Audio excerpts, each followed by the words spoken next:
আসসালামু আলাইকুম। আজকে আমরা গত দিনে আলোচনা করা ৫ টা শেয়ার নিয়ে একটু আম ফ্ল্যাশব্যাকে যাবো আর রিক্যাপে যাবো। আর নতুন করে ৫ টা শেয়ার নিয়ে কথা বলবো। মানে আজকে আমাদের ভিডিওর বিষয়বস্তু হবে ১০ টা। সাথে আমরা মার্কেট নিয়ে একটু আলোচনা করব এবং কিছু গুরুত্বপূর্ণ কয়েকটা সেক্টর নিয়ে আলোচনা করব। তো চলেন আমরা আগে মার্কেট নিয়ে দেখি। গতকালকে আমার প্রেডিকশন ছিল যে আজকে একটা লাল ক্যান্ডেল আমরা পেতে যাচ্ছি। তো যাই হোক অনেক চেষ্টা করার পরে শেষ পর্যন্ত মার্কেট আজকে ২.৫ পয়েন্টের মতন পজিটিভ থেকেছে।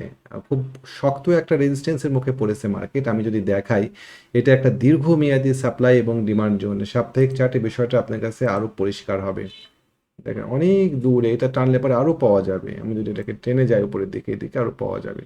আমরা এখানে বিভিন্ন সময়ে এই জায়গাতে রেজিস্ট্যান্স দেখেছি মার্কেটের।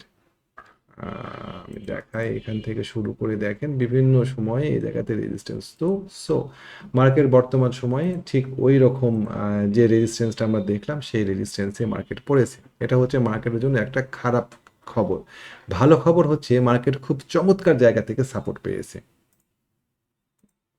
অনেকেই খুব ভয় পাচ্ছিলেন মার্কেট ৪২ তে নেমে যাবে আবার ৬ মানে যেটা হয় আর কি মার্কেট পড়তে শুরু করে দিলে পারে আমরা যেমন আর ভাবতেই পারি না যে মার্কেট আবার ভালো হবে, আবার ভালো হতে গেলে পরেও আমরা ভাবতেও পারি না যে মার্কেট খারাপ হবে। কারেকশান বা রিট্রেসমেন্টের যে একটা বিষয় আছে এই বিষয়গুলো আমরা ভুলে যাই অনেক সময়। আমরা প্যানিকড হয়ে যাই এবং এরকম সময়ে মার্কেট একটু কারেকশান হবে বা এই বিষয়গুলো যদি কেউ বলে তাহলে পরে খুব খারাপভাবে মানুষজন রিঅ্যাক্ট করে। গতকালকে যেটা করছিল আমাকে আমার ফেসবুক পেজে এসে অনেকেই বেশ খারাপভাবে রিঅ্যাক্ট করছিলেন যে না কেন মার্কেট আজকে কারেকশানে যাবে। যাই হোক আমাদের মার্কেট আজকে কারেকশানে না গেলে পরেও খুব বেশি বৃদ্ধি পায়নি এবং আমি ব্যক্তিগতভাবে মনে করি আমার টেকনিক্যাল জ্ঞান যতটুকু আছে তাতে আগামী দিনগুলোতে ব্যাংকগুলো খুব বেশি আগাতে পারবে না। আমি সেক্টর নিয়ে আলোচনা করব পরে। তাহলে পরে আমাদের এখন কি করা উচিত? আমরা কিছুটা রিল্যাক্স মোডে থাকবো। প্রথম কথা, ঘাবড়াবো না বা প্যানিকড হব না আপাতত। মার্কেট ৫,০০০ এর নিচে নামবে না। এখন মার্কেট যদি নিচের দিকে নামে, একটু নামতেই পারে। এটা অস্বাভাবিক কিছু না। মার্কেট টানা উপরের দিকে উঠে গেলে পরে এরকম যদি মার্কেট টানা উপরের দিকে উঠে তাহলে টানা নিচের দিকে নামার একটা ঝুঁকি থাকে। সো মার্কেট যদি একটু কমে, হেলদি একটা কারেকশন কতটুকু 618 এটার আমি ধরি মাপি ফিবোনাক্কি দিয়ে। ফিবোনাক্কি 618 ধরেন ৫,১২২ এ পর্যন্ত মার্কেট নামুক। এরকম নামার ইতিহাস এখানেও আছে। আমরা এখানেও ফিবোনাক্কি দিয়ে 618 পাচ্ছি এই জায়গাতে। কেমন?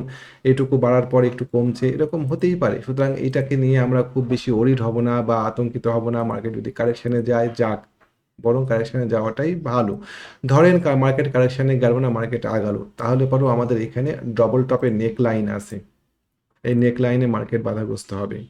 সো সুতরাং মার্কেট যেটুকুই বাড়ুক আরো ১৪২ পয়েন্ট বাড়ার পরেই কারেকশনে যাক, হেলদি কারেকশন। আমি আবারও বলি অন্যভাবে নেবেন না। হেলদি কারেকশন এটা দরকার। তা না হলে পরে মার্কেট এইভাবে পড়বে, যেভাবে পড়েছে এখান থেকে। এইভাবেই মার্কেট পড়বে যদি হেলদি কারেকশন না চান। এখান থেকে একটু হেলদি কারেকশন হোক।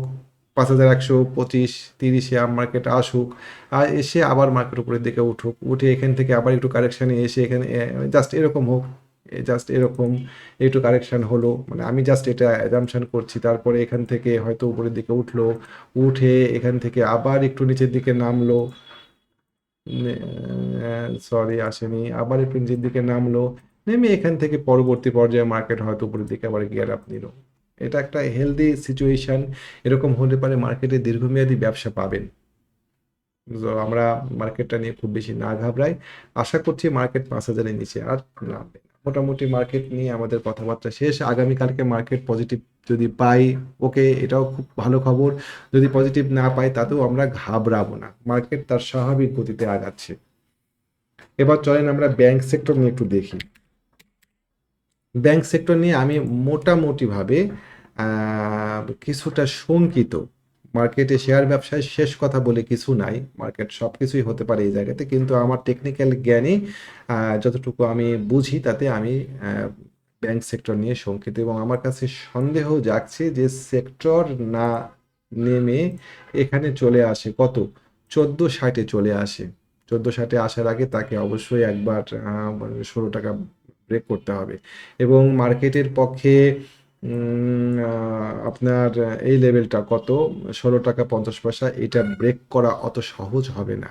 16 টাকা 50, 17 টাকা 50 এই লেভেলগুলো ব্রেক করা খুব সহজ হবে না। আমি বারবার বলে আসছি যে 17 টাকা 60 পয়সা লেভেলে ভলিউম আছে, ভলিউম রেজিস্ট্যান্স আছে এবং 16 টাকা 50 পয়সা এই লেভেলটাতে ডবল টপের নেক লাইন আছে এবং এটা একটা ফিবোনাক্কি প্যাটার্ন, ইউনিক প্যাটার্ন, যে প্যাটার্নটা আমি আমার পার্টিসিপেন্টদেরকে শেখাই, যে প্যাটার্নটা বেশ ভালো কাজ করে। এর উইনিং রেশিও প্রায় 80%। তো দেখা যাক ও সম্ভবত পার করতে পারবে না এই ব্যাংক, এবং ব্যাংক যদি পার করতে না পারে এবং যদি ব্যাক গিয়ার দেয় তাহলে ব্যাংক নেমে 1460 চলে আসতে পারে। বি কেয়ারফুল, ব্যাংকের ব্যাপারে আমরা সাবধান থাকবো। আজকে ব্যাংকগুলো বেশ চেষ্টা করেছিল কিন্তু কোনো ব্যাংকই সুবিধা করে উঠতে পারেনি। যাই হোক, আমরা দেখব সামনে কি অপেক্ষা করছে আমাদের জন্য। আজকে সবচাইতে আলোচিত একটা সেক্টর ছিল, সেটা হচ্ছে টেক্সটাইল সেক্টর। এই সেক্টর নিয়ে কিছু কথা না বললেই না। টেক্সটাইল সেক্টর খুব সুন্দর কাঙ্ক্ষিত মুভ দিয়েছে। আমাদের এখানে সাপোর্ট লাইন আঁকানো ছিল, সাপোর্ট লাইনেই সে সাপোর্ট পেয়েছে। যারা বলে বাংলাদেশ মার্কেটে টেকনিক্যাল অ্যানালিসিস কাজ করে না, তারা দেখেন এই সাপোর্টটা আমার আজকের আঁকা না, বিলিভ মি। এই সাপোর্ট আমার বহু আগে আঁকা, এখান থেকেই সাপোর্ট পেয়েছে এবং মার্কেট আগাচ্ছে। আমার হিসাবে মার্কেট ফিবোনাকি 618 এক পর্যন্ত গিয়ে মার্কেট থামতে পারে। সেটা কত?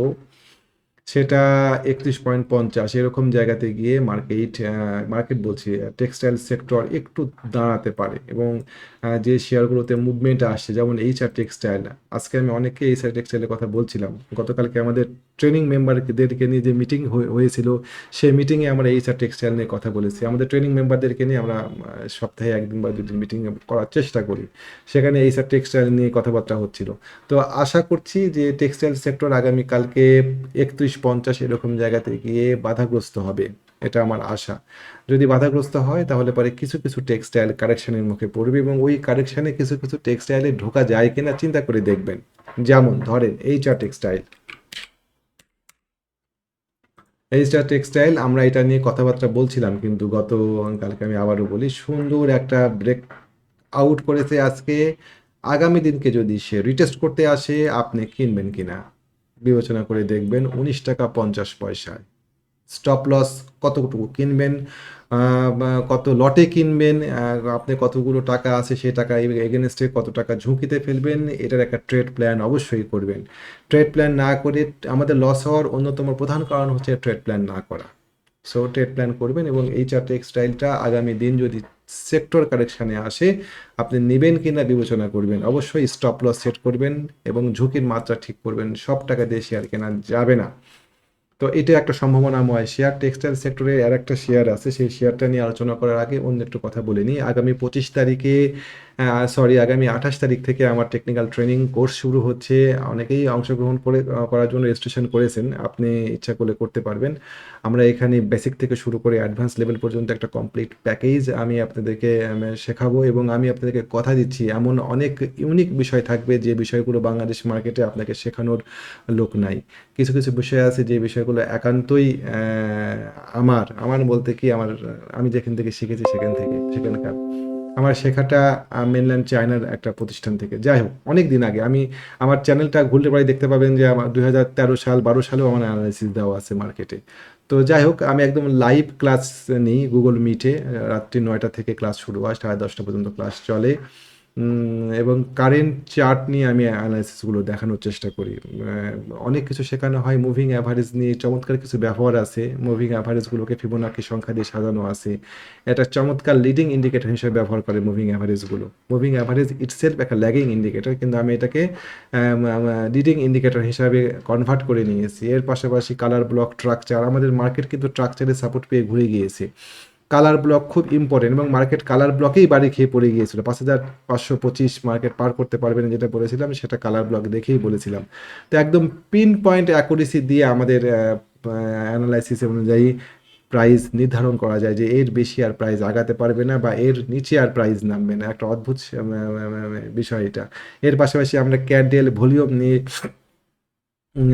বিষয়গুলো শিখি। ক্যান্ডেলের সাথে ভলিউমের কি সম্পর্ক, ক্যান্ডেলগুলো আমাদেরকে কি তথ্য দিচ্ছে, ক্যান্ডেল আমাদেরকে আংশিক তথ্য দেয়, ক্যান্ডেল আমাদেরকে একটা গল্প বলে, ভলিউম সত্যায়ন করে। সেই ক্যান্ডেল এবং ভলিউমের যে মেলবন্ধন আছে সেটা আমরা শিখি। আমরা জোন শিখি। প্রত্যেকটা চার্টে কিছু সুইট স্পট আছে যেখান দিয়ে চার্টে স্মার্ট মানি এন্ট্রি করে বা স্মার্ট মানি বের হয়ে যায়, রিঅ্যাকশন পয়েন্ট আছে।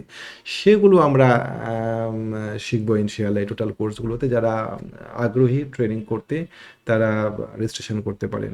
রেজিস্ট্রেশন চলমান আছে। আগামী 28 তারিখ আমাদের প্রথম ওরিয়েন্টেশন ক্লাস হবে। তো ঠিক আছে, চলেন আমরা টেক্সটাইল সেক্টরে HR টেক্সটাইল নিয়ে কথা বলছিলাম, এখন বলবো HFL, Hamid fabric. Ahmed fabrics, যারা টেক্সটাইল সেক্টরটা মিস করেছেন গতদিন বা মনে করছেন মিস মিস করেছেন, তারা এই শেয়ারটা দেখতে পারেন। আহমেদ ফেব্রিক্স কোথায় এন্ট্রি দিবেন, কোথায় স্টপ লস নেবেন, এন্ট্রি ঠিক হচ্ছে কিনা, এন্ট্রিটা কি এখনই নেবেন না কিছু পরে নেবেন, সেইটা হিসাব নিকাশ করে দেখবেন আপনারা। শেয়ারটা সুন্দর একটা মুভমেন্টে আসছে। এই শেয়ারটা আমরা যদি এখান থেকে ধরি, জাস্ট রেজিস্ট্যান্সের মুখে পড়েছে। কোথায় এন্ট্রি দেবেন, এন্ট্রিটা কিন্তু ঠিক করে নিতে হবে এই শেয়ারটাতে। প্রফিট টার্গেট কোথায় হবে এই শেয়ারটাতে সেটাও আমরা বের করার চেষ্টা করব। এই শেয়ারটা মোটামুটি সম্ভাবনাময় একটা শেয়ার দেখতে পাচ্ছি। টার্গেট আমাদের মোটামুটি 11.5 টাকা 12 টাকা এরকম জায়গাতে হবে। তার সেক্ষেত্রে এখন চলে 8 টাকা, প্রায় অনেকখানি প্রফিট হয়। যদি প্রফিট মাঝখানে অবশ্যই একাধিক জায়গায় প্রফিট নিতে হবে এই শেয়ারটাতে। তো যাই হোক, এটা একটা সম্ভাবনাময় শেয়ার হতে যাচ্ছে আগামী দিন। ওকে, ফাইন। তো আমরা সেক্টর নিয়ে আলোচনা করছিলাম, টেক্সটাইল সেক্টর। ওখান থেকে আমরা আসছি HR টেক্সটাইল এবং হামিদ ফেব্রিক্স নিয়ে। চলেন এবার আমরা একটু দেখি IT সেক্টর নিয়ে। IT সেক্টর সম্ভাবনাময় আর একটা শেয়ার। IT সেক্টর, এই শেয়ারটা আমরা এই সেক্টরটা নিয়ে আমরা গত দিনকে আলোচনা করছিলাম যে সুন্দর একটা মুভমেন্ট দিয়েছে। এই সেক্টরটা উপরের দিকে ওঠার সক্ষমতা আছে এবং এখানে একটা অ্যাকুমুলেশন হয়েছে চমৎকার। সেক্টর, যদি সেক্টর দেখে শেয়ার কিনতে চান তাহলে IT sector is the best.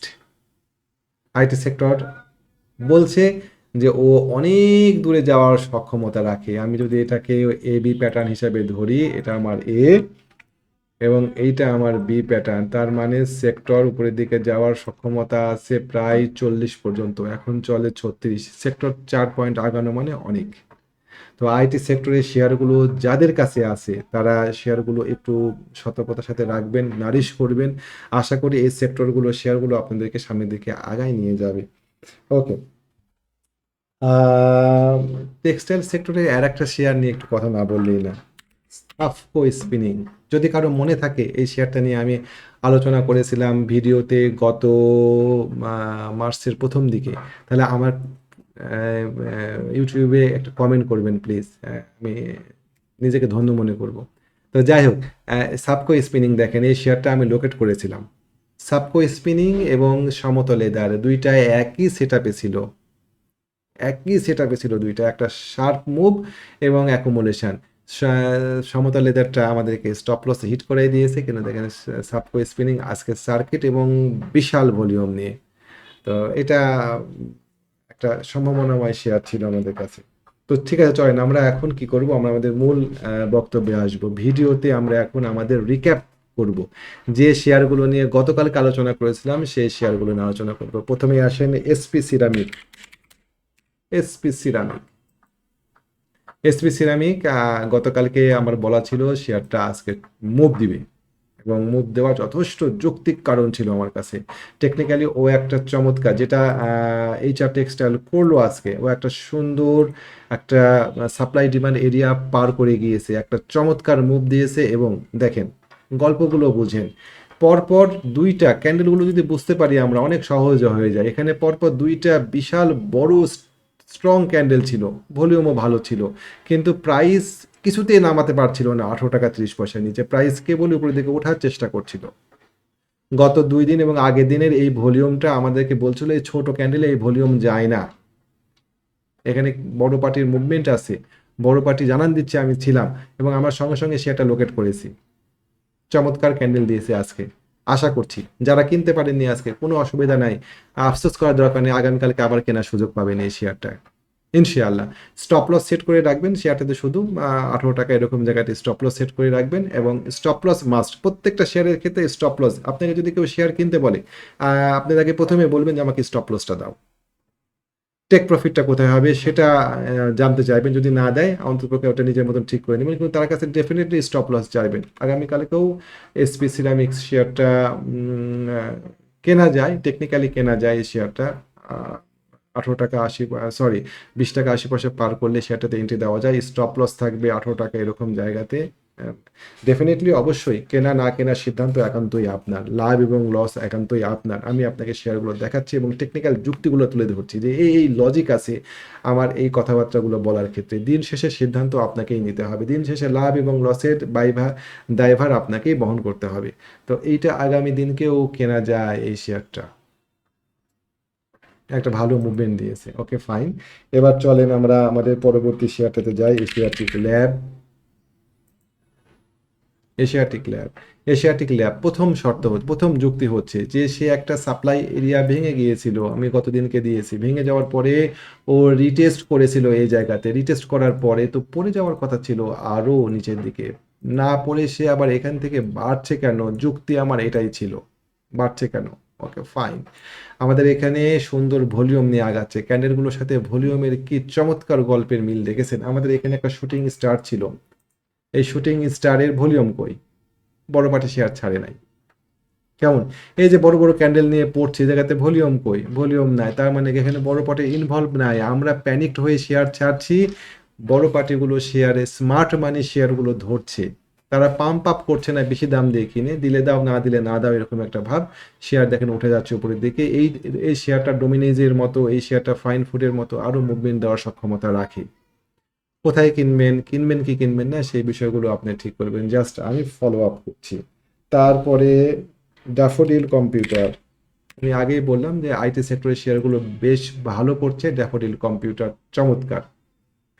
Training পার্টিসিপেন্টদের নিয়ে গতকালকে মিটিং করছিলাম। তারা বলছিল যে ড্যাফোডিল কম্পিউটার টু ফাস্ট, অনেক দূর উঠে গিয়েছে। এই শেয়ার কেনা অযৌক্তিক। এই শেয়ারটা কেনা ঠিক হবে না। আমি বলি যে দেখেন লো রেটে শেয়ার কিনলে পরেও তো ঝুঁকি থাকে এবং সবচেয়ে বড় কথা হচ্ছে যে বটম প্রাইজে শেয়ার সবাই দিতে পারে। বটম প্রাইজে অনেক বড় বড় গ্রুপগুলোতে দেখবেন বটম প্রাইজে শেয়ার দেওয়ার চেষ্টা করে। বটম প্রাইজে শেয়ার দেওয়ার একটা মজা আছে। আচ্ছা শেয়ারের দাম বাড়েনি তো, বাড়বে। ওয়েট করতে হবে। ওয়েট করো। সময় লাগবে, সময় দিতে হবে। 1 বছর সময় দাও, 6 মাস সময় দাও। বাড়বে, প্রাইস বাড়বে, শেয়ার বাড়বে। হ্যাঁ, বটম প্রাইজে শেয়ার কিনালে তো প্রাইসের দাম বাড়বেই। আমি আপনাকে এরকম অনেকগুলো বটম প্রাইজে শেয়ার দিতে পারি। 6 মাস 1 বছর ধরে রাখলে আমি ইনফ্যাক্ট দিয়েওছি আপনাদেরকে। 6 মাস 1 বছর ধরে রাখলে পারে শেয়ার টাকা ডবল হয়ে যাবে। কিন্তু সফলতা হচ্ছে ট্রেডিংয়ে। আপনি ট্রেডিং করে দেখান যে আপনি করতে পারছেন কিনা ট্রেডিং। ট্রেডিংয়ে 60% সফলতা, 50% সফলতা হলেও ট্রেডিংয়ে অনেক টাকা করা যায়। ট্রেডিং করতে গেলে পারে খুব কঠিনভাবে স্টপ লস মেনটেন করতে হয়। ট্রেডিংয়ের ক্ষেত্রে অ্যাভারেজের কোনো স্কোপ নাই। আমি যদি এই ড্যাফোডিলের কথা বলি, ড্যাফোডিল যদি কোনো কারণে স্টপ লস পয়েন্ট ভেঙে যায়, আপনি কোথায় এটাকে অ্যাভারেজ করবেন? আপনাকে অনেক নিচে নিয়ে যাবে তো শেয়ারটা তখন। আপনাকে অনেক নিচে নিয়ে যাবে শেয়ারটা। সুতরাং নিয়ম হচ্ছে ট্রেডিং করার ক্ষেত্রে আপনাকে কঠিনভাবে স্টপ লস ফলো করতে হবে। আমরা যদি কিনতে পারতাম শেয়ারটা 60 টাকা এরকম জায়গাতে, তাহলে পরে 55-56 টাকা এই 4 টাকার একটা স্টপ লস নিয়ে শেয়ারটাতে এন্ট্রি 8 টাকা 1:2, ডেফিনেটলি 1:2 না হলে পরে আমরা এন্ট্রি দিব না। চমৎকার শেয়ার ছিল। ইনটেক ইনটেক শেয়ারটা আমাদেরকে আজকে আমাদের আমাদের এখানে একটা এই ইনটেক শেয়ারটা আমাদের একটা টেকনিক্যাল বাধাগ্রস্ত হয়েছে। কালার ব্লকে বাধাগ্রস্ত হয়েছে শেয়ারটা। আগামী কালকে ইনটেককে 40 টাকা ক্রস করতে হবে। আমরা দেখব ভালো ভলিউম নিয়ে এটা আগাচ্ছিল। আমরা দেখব শেষ পর্যন্ত 40 টাকা ক্রস করতে পারে কিনা। আশা করি এই শেয়ারটা আগামীকালকে 40 টাকা ক্রস করবে। অ্যাপোলো ইস্পাত শেয়ারটা বাড়েওনি আজকে। সুন্দর চমৎকার একটা স্টেডি পজিশনে ছিল। এটা ব্রেকআউট হয়ে আছে। এটার এন্ট্রি কৌশল আছে। এন্ট্রি কৌশল অনুযায়ী আমি আপনার এন্ট্রি দিবেন। আর মোটামুটি আমি আর ভিডিও বড় করছি না। অনেক শেয়ার নিয়ে আলোচনা করা যায়। ট্রেডিং শেয়ার খোঁজার ক্ষেত্রে সতর্ক হয়ে ট্রেডিং শেয়ার খুঁজতে হয়। ভলিউম দেখতে হয়, ক্যান্ডেল দেখতে হয়, সার্টেন মুভিং অ্যাভারেজগুলো আপনাকে কী তথ্য দিচ্ছে সেটা দেখতে হয়, শেয়ার ট্রেন্ডে আছে কিনা সেটা দেখতে হয়, ইত্যাদি ইত্যাদি বিষয়গুলো দেখে আমরা ট্রেডিং শেয়ারে এন্ট্রি নিব। আশা করি আপনারা ভিডিও এতক্ষণ দেখছেন ধৈর্য সহকারে। অনেক ধন্যবাদ। আমি আবারও বলি ট্রেনিং শুরু হচ্ছে আমাদের 28 তারিখ থেকে। যারা করতে চান স্ক্রিনে দেওয়া নাম্বার আমি আপনাদেরকে নাম্বারটি একটু লিখে দিই। 019219311195 আমার স্ক্রিনে দেওয়া নাম্বারে আপনারা আমার সাথে যোগাযোগ করতে পারেন। এটা আমার হোয়াটসঅ্যাপ নাম্বার। রেজিস্ট্রেশন নিচ্ছি আমি। রেজিস্ট্রেশন করেন, ক্লাস করেন, দেখবেন মার্কেটটা আপনার কাছে অনেক সহজ মনে হচ্ছে। ব্যবসাটা অনেক